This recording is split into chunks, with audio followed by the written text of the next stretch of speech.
Welcome to Community Debate, a new series on the Little Old Bee channel. So there are quite a few of you here now, quite a few of us here now, and I wanted to do something that kind of included you guys and benefited me and I think the mad community as a whole. So I came up with this idea called Community Debate. It's actually going to be more like a forum, but community forum doesn't sound as engaging or exciting, so I'm going to call it Community Debate. Basically, this is just going to be topics that I don't have answers for, or I'm personally curious about, that hopefully you guys can share your opinions on and what you do so that we can all learn together and learn from each other and increase the general knowledge base of the people who watch this channel. So that being said, we need to set the mood. Let's jump into it. Before we begin, this is a safe space for all maladaptive daydreamers, immersive daydreamers, anyone who just wants to learn more about maladaptive daydreaming or immersive daydreaming, and anyone who just wants to learn and be respectful to this community. This video is a bit of an experiment. I have all of the hopes and I am sure that all of the comments are going to be super nice and super positive, because they have been since I started this channel, and I want to keep that going into this one. If this comment section ends up being people just attacking each other, this series will not continue, but I really hope that everybody can be respectful and learn from each other, and that we can have these kinds of community forums and community debates long into the future. So today's topic is about daydreaming about real people. Now, when I typically think about paras, I typically think of my fictional characters, the existing fictional characters that I daydream about, or the fictional characters I have made up. Those characters take up 2 of my main 3 paracosms, and honestly take up most of my daydreaming time. However, idealized reality does make daydream versions of people who are actually in my life. I have daydream versions of my sibling, my parents, my friends, so on and so forth. I don't typically think of them as paras, but they do qualify as paras. However, I do feel guilty when I daydream about real people, and I'm going to tell you why. When I daydream about real people, I end up making a para version of them in my head. So it's very, very similar to the main person I'm daydreaming about, their kind of real life counterpart, but it is slightly different. Either their relationship to me is different, or just their personality is more exaggerated one way or the other, or they just straight up don't act like they do because I don't know this person very well and I don't know the real life person very well to base a para off of them. That's part of this thing I feel about maladaptive daydreaming that is so interesting, is when we daydream, we have control. We have like a rewind button. If something doesn't go right, we can just scratch it and try again. And often we do that because we either come up with a more satisfying ending or just a better conversation point. We have the opportunity to go back and say, retcon things that are happening, because it's entirely our story, it's entirely our personal, it's entirely our mind. So if you don't want something to happen, you have an ability to rework it and redo it. So while you don't have control necessarily all the time, you do have control over the outcome. Because if you're genuinely unhappy, usually your brain will go back and fill in that improvement. This sense of control works really well when you're daydreaming about fictional characters, because they're fictional, they aren't real, they don't have thoughts, they don't have opinions, they don't have boundaries.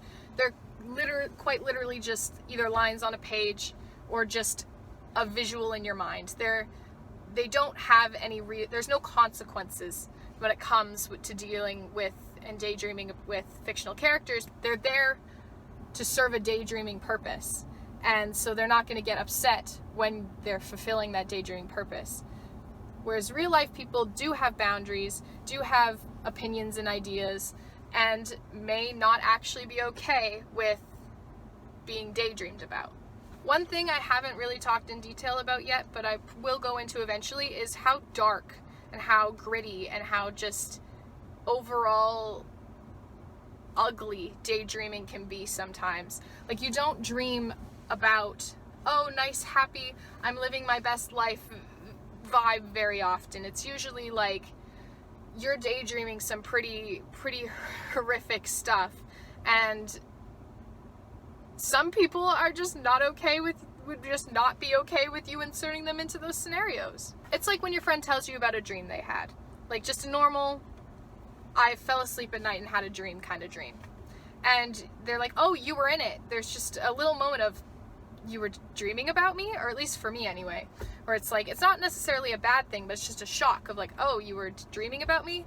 And then they tell you what you did in those dreams, and it's just completely not you. Like, they go and be like, oh yeah, you murdered me, or the two of us got kidnapped and you sacrificed me to save yourself or whatever. And it's like that stuff where you're just kind of like, you had a dream about that? And you know that they don't have control over it because they weren't lucid dreaming it. They wouldn't lucid dream something like that. But it's still just a little shock of like, is that what you really think of me?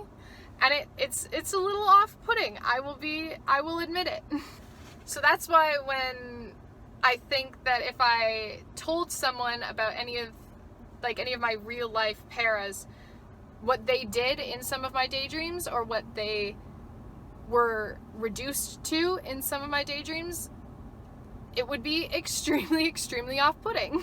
And I don't know if they would be comfortable with me thinking about them in that context, which is extremely fair and extremely valid. Like, my daydreams are like off the rails, and I'm sure everybody else's are too, but like, just I get into that mind space of what would they think if they could read my mind, if they could be watching this, if they could be in this and with me and watch what I'm thinking, what I'm dreaming, how would they react? Because I wouldn't react. I'd be very shocked and very confused and very concerned if somebody else was thinking about this kind of stuff being done to me. That being said, I still do it. I'm sure everybody does. It's really hard to just stop daydreaming about something, especially in the middle of a daydream. Don't take this as I'm saying we shouldn't daydream about real people, because I definitely do, and I would be a very big hypocrite if I said that. It just makes me think more about what I'm daydreaming about when I daydream about real people. My daydreams about real people have actually affected my relationship with these real people in my life. So, for example, when I was 13 or so, there was one of my friends. I did have a crush on him, and so I was daydreaming very often at this point. I didn't know what it was, but I was daydreaming very often at this point. And we went to different schools, so we only saw each other in the summer. And so in the 8 other months that I didn't see him, I would still daydream about him and about a relationship potentially between the two of us. And there was, I'd say, as much as 13-year-olds can want to be in a relationship, I'd say there were signs that like we liked each other and that there could be a potential relationship there. So my daydreams kind of amplified that, like, oh yes, he does like me and we're in a relationship kind of idea in my brain. Like, not to the point where I thought we were actually in a relationship or anything, just every time I would see him after 8 months of separation, he wouldn't live up to this super ideal version of himself that I'd created of him in my head.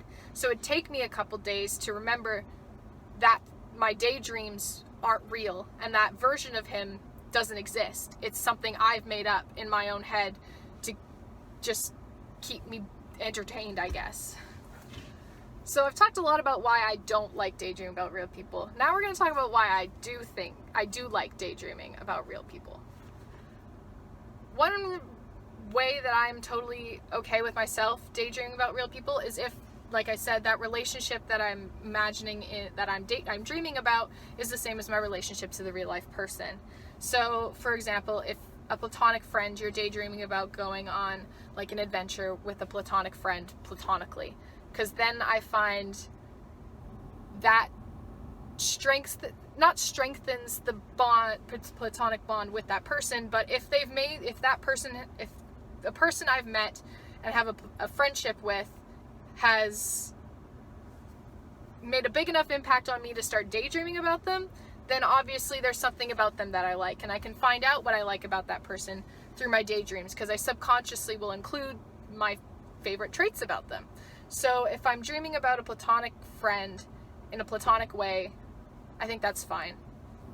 Same with if you're daydreaming, like a romantic daydream with your significant other, I'd say that's okay too, to an extent, because those typically tend, at least for me, to go in much more, I'm going to say, angsty directions. So I would definitely be talking to my significant other about their boundaries. Maybe not necessarily coming up like, hey, I'm daydreaming about you, what are your boundaries? But like just kind of knowing what they like and don't like and not crossing that line, and kind of making boundaries for myself so that I don't make them uncomfortable. This is where I want to hear from you. Do you daydream or like daydreaming about real life people?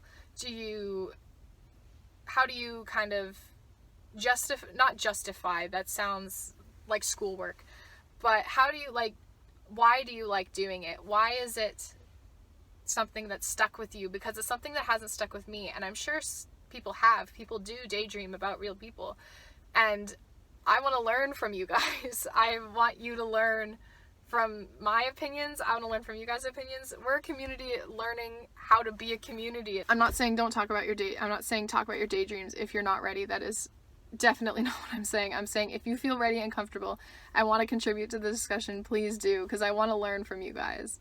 And I want to learn from this community, from the Maladaptive Daydreaming community. Anyway, I wanted to thank you guys all for watching this video and for coming back to the channel again and again. I really do appreciate each and every one of you, and I really hope that we can do more videos like this. I really hope you guys like this kind of video, because I want to get to know you guys, and I want to get to know what this community is, what the Maladaptive Daydreaming community, and this community here on my YouTube channel. So yeah, please, if you feel comfortable, please interact on this video, because I want to do more like this, and I want to do more with you guys. Anyway, thank you for taking another step with me on my never-ending journey, and I will see you all in the next video. Bye!